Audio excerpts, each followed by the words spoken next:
ওয়াকাফ অ্যাক্ট আমি না মানো ওয়াকাফ অ্যাক্ট আমি না মানো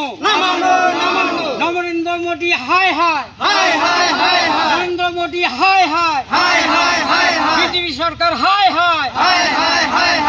পলমে ওয়াকাফ অ্যাক্ট বাতিল করো যোৱাকালি যিটো ওয়াকাফ অ্যাক্ট বিল যিটো মানে আইনত পরিণত হয়েছে এই আইন আমি নামানো আর এই আইন বাতিল করার কারণে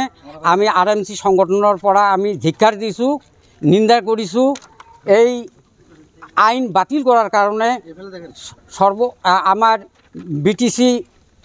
কেন্দ্রীয় আরএমসি কমিটির সিদ্ধান্ত লইছে কার্যসূচির আর সেই কার্যসূচি অনুযায়ী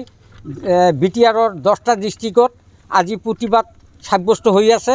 এই মর্মে আমি পর্বতজোড়া ডিস্ট্রিক্টে এই প্রতিবাদী কার্যসূচি হাতত লইছো আর আমি এই কার্যসূচির মাজেদি আমি কেন্দ্রীয় সরকারক আমি মেসেজ দিব বিচাৰিছো অনতি পলমে এই ওয়াকাফ অ্যাক্টখন বাতিল কৰিব লাগে আৰু আমি এইখন অসাংবিধানিক আৰু এইটো অবৈধ আমি মানি লওয়া সম্ভব নহয় বিজেপি সৰকাৰে যি মাইনৰিটি মুসলমান মানুহৰ প্ৰতি যি বিদেশ ভাব পোষণ কৰিছে সেইটো বৰ লজ্জাজনক আৰু মানি লওয়া সম্ভব নহয় আজি খালি এই বিলখন পাছ কৰাই নহয় ইয়াৰ উপৰিও যিটো উচ্ছেদ কাপ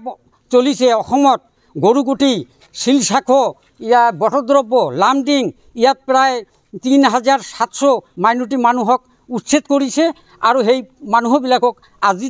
আজিও পুনঃসংস্থাপন দিয়া নাই সেই মৰ্মে আমি কব বিচাৰিছো যে বিজেপি সরকার মাইনরিটি বিরোধী আর অনতি পলমে এই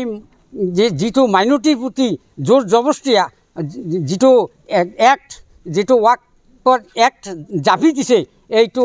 বাতিল কৰিব লাগে আৰ এইটো আমি কেতিয়াও মানি নলওঁ আৰু যদি এই পরিপ্রেক্ষিতত যদি এই আইনখন বাতিল করা নহয় তেনেহলে এই আরএমসি থ্রুতে আমি সমূহ রাইজক এটা মেসেজ দিম আপোনালোকে সকলো মাইনরিটি মানুহে দলবদ্ধ হৈ আজি এই আমার প্রতিবাদ কার্যসূচিত ওলাই আহক কার্যসূচী আমি হাতত লৈ আমি জঙ্গী প্রতিবাদের কার্যসূচী হাতত লম আমি সহযোগী হিসেবে আমি প্রয়োজন হলে তেনেকুৱা ডিসিশন ল'ব লাগিব তেতিয়া যেটো আমি কৈছোঁ যে একটোৱে অবৈধ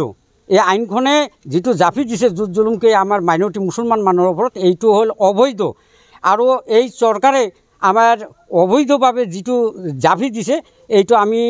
কেতিয়াও মানি নলওঁ এইটো খালি আমাৰ বিটিআৰ বা পৰ্বতজোড়াতে নহয় অসম বা গোটেই সৰ্বভাৰতীয় এটা মাইনৰিটি মানুহৰ সমস্যা আৰু বাকি স্টেটবিলাকতো এই